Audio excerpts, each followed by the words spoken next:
वो कहते हैं ना, समय बड़ा बलवान और काल बड़ो शिकारी। कुछ वैसा ही इस वक्त पाकिस्तान के साथ होता जा रहा है। पाकिस्तान और चाइना दोनों की कमर टूट रही है, तो वहीं दूसरी तरफ भारत को लेकर जिम रोजर ने क्यों कहा कि जल्द ही ये चाइना को पछाड़ देगा। क्या सचमुच में उस तरीके का सीन बन रहा है? जियोपॉलिटिक्स में इस वक्त बहुत कुछ चल रहा है। हमेशा की तरह CIS न्यूज नेटवर्क के इस एपिसोड में जानने को मिलेगा बहुत कुछ। आइए जानते हैं इन खबरों को विस्तार से। जब तक भारत पाकिस्तान की लड़ाई चलती रही ना, अलग अलग तरह की बातें फैलाई जाती रही पाकिस्तान की तरफ से, लेकिन अब धीरे धीरे सच निकल कर बाहर आने लगा है। और जैसे जैसे सच निकल कर बाहर आ रहा है ना, वैसे वैसे भारत के शेयर मार्केट में बदलाव भी देखने को मिल रहा है। और इसी बात को NSE के CEO ने भी कहा कि अगर ये देखना है कि कितने हम ताकतवर हैं, तो आप अभी इस वक्त हमारे शेयर मार्केट को देखिए, हमारी इकोनॉमिक ग्रोथ को देखिए कि हम स्टेबल हैं, स्थिर हैं, भारत तेजी से आगे बढ़ रहा है। हालांकि कई सारी रेटिंग एजेंसियों ने भी कुछ बयान दिए हैं, उन पर बात करने से पहले। और जिम रोजर्स आखिर क्यों कह रहे हैं कि भारत चाइना को पछाड़ देगा, आखिर भारत ने ऐसा क्या संकेत दिया है, उससे पहले मैं चाहती हूँ कि इस वक्त पाकिस्तान ने ना एक फैसला लिया है, उस फैसले के बारे में आप जानें। पहले तो स्क्रीन पर एक आर्टिकल देख रहे हैं, बलूचिस्तान की कहानी तो देखने को मिल ही गई, अब सिंध में भी बवाल चालू है। और ये बवाल है पानी को लेकर। कहा जा रहा है कि वहाँ मंत्री के घर तक को फूंक दिया गया है और सिंध के लोग कह रहे हैं कि पाकिस्तान की जो सेना है और पंजाब प्रांत के लिए अपने, वो हमारी सारी चीज़ों को छीन रहे हैं, यहाँ तक कि हमें जो पानी चाहिए वो भी नहीं मिल रहा है। बलूचिस्तान और सिंध में ये हालात हैं। अब इन हालातों का जिक्र मैंने क्यों किया? सबसे पहले तो पाकिस्तान इस हार से बुरी तरीके से बौखलाया हुआ है और बौखलाए हुए पाकिस्तान की जो सरकार है वो एक निर्णय ले रही है। निर्णय क्या ले रही है? ये IMF से बातचीत भी कर रहे हैं। IMF ने इन्हें पहले भी चेताया है कि अगर भारत से एक और युद्ध करा तो तुम्हारी हालत बहुत खराब हो जाएगी, फिर शायद उठकर खड़ा हो पाना मुश्किल होगा। लेकिन अभी ये बात कर रहे हैं कि हमें अपना रक्षा बजट बढ़ाना है। भारत के पास तरह तरह के हथियार है, हमें भी अब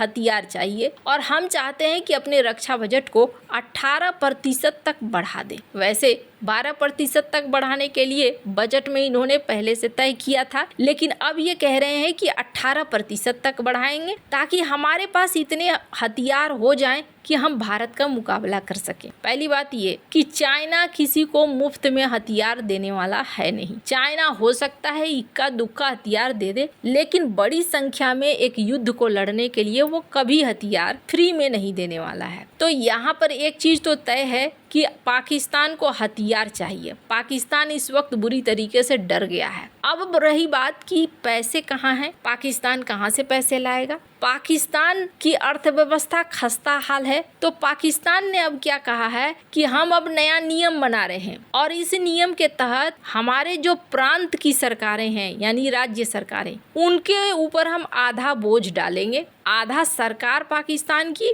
और आधा राज्य सरकारें वो फिर पैसे देंगी। अब जरा सोचिए, अब ये पाकिस्तानी जनता को क्या चूरन चटाएंगे? सबसे पहला चूरन ये चटा रहे हैं कि भारत का डर है, भारत हम पर हमला कर सकता है और हम हथियार खरीद रहे हैं। वैसे प्रांतीय सरकार क्या पैसे दे पाएंगे और क्या उनकी स्थिति इस तरीके की है? IMF से ये बातचीत कर रहे हैं, क्योंकि IMF जब पैसे देता है तो लगभग बजट को अपने हाथ में रखना शुरू कर देता है। तो ऐसे में ये IMF को समझाने की भी कोशिश कर रहे हैं। पाकिस्तान अपने रक्षा बजट को कम से कम 1/4 बढ़ाना चाहता है। इसका मतलब है कि उसे 500 बिलियन रुपए की जरूरत होगी और भी ज्यादा। ये रकम पाकिस्तान के हथियार भंडार को फिर से भरने के लिए चाहिए। इतना पैसा पाकिस्तान की सरकार के पास नहीं है। ऐसे में इसमें बड़ा हिस्सा प्रांतीय सरकारों को देना होगा। पाकिस्तान के पेट्रोलियम मंत्री परवेज मलिक ने हाल ही में एक प्रस्ताव भी दिया है, जिसमें कहा है कि डिफेंस में जो अलग से खर्चा आ रहा है उसका आधा पाकिस्तान के प्रांतीय सरकारें दे। अब सवाल ये उठ रहा है, बलूचिस्तान सिंध जैसे प्रांत जो पहले से ही बुरी तरीके से परेशान हैं अपनी अपनी जरूरतों को लेकर, क्या वो यहाँ पैसे लगा पाएंगे? यानी कि ये खुद से अपने देश के लिए बड़ी मुसीबतों को बुला रहे हैं। एक युद्ध ने किस तरीके के हालात पैदा कर दिए और आने वाले समय में आपको इसका रिजल्ट दिखना शुरू हो जाएगा। और वो रिजल्ट पाकिस्तान के लिए बड़ा भयानक रहने वाला है। पर वहीं बात करें चाइना, तो चाइना के हाथ से भी स्थिति फिसलती हुई नजर आ रही है। चाइना अपनी इकोनॉमी को संभालने के लिए कई तरह की कोशिश कर रहा है, इंटरेस्ट रेट में भी कटौती कर रहा है ताकि इनकी इकोनॉमी एक बार फिर से पैरों पर खड़ी हो जाए, लेकिन अभी इन्हें दिक्कत हो रही है। दुनिया भर की रेटिंग एजेंसी भी भारत के फेवर में है। हमने आपको बताया था कि एप्पल ने डोनाल्ड ट्रंप की बात नहीं मानी और यहाँ पर अपना विस्तार करना जारी रखा है, क्योंकि ये जानते हैं कि कहाँ से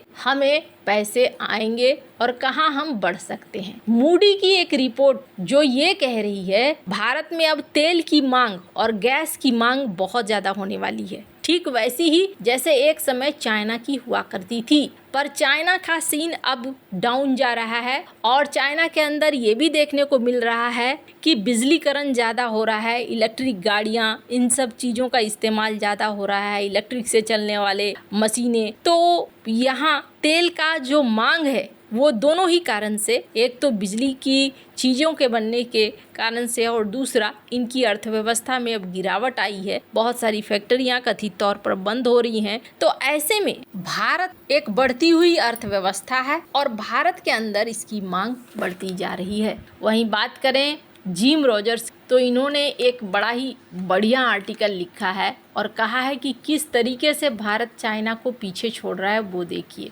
प्रसिद्ध निवेशक हैं जिम रॉजर्स। इन्होंने कहा कि भारतीय इकोनॉमी में हाल फिलहाल में ही चाइना को पीछे छोड़ने की क्षमता है। अब हाल फिलहाल का मतलब ये नहीं है कि कल और परसों। इन्होंने इस बात को कहा है कि चीन से अब भारत का तुलना होना शुरू हो गया है। आने वाले सालों में चाइना से बेहतर प्रदर्शन भारत कर सकता है। रॉजर्स का कहना है कि मैं दशकों से पैसे लगाता आया हूँ इस दुनिया में और मुझे अब ये देखकर अच्छा लगता है कि भारतीय अर्थशास्त्र को समझ रहे हैं, भारत फिर से उभर रहा है। रॉजर्स का बयान भारत की आर्थिक प्रगति और दुनिया के व्यापार में इसकी बढ़ती भूमिका को भी दिखलाता है। इन्होंने कहा कि भारत जिस रफ्तार से बढ़ रहा है 2025 में ही चौथी सबसे बड़ी अर्थव्यवस्था बनने वाला है और भारत की उपलब्धियां एक महत्वपूर्ण मील का पत्थर साबित होंगी। रॉजर्स ने भारत के FTA यानी फ्री ट्रेड एग्रीमेंट्स को लेकर भी कहा कि भारत बहुत अच्छे तरीके से फ्री ट्रेड एग्रीमेंट्स को कर रहा है।